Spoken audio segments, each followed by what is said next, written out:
stabilizes the structure of the material, the biological so we keep the defined part of the process. How do you perform the function of the standardized and regional formulation?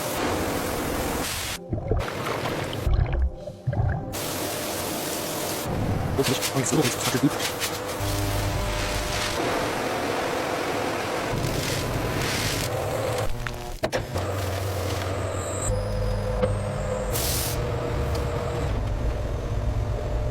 Dry ingredients and liquids combined under mechanical methods create cohesive dough. Material behavior just produce particles with unified structure, marking the beginning of product formation.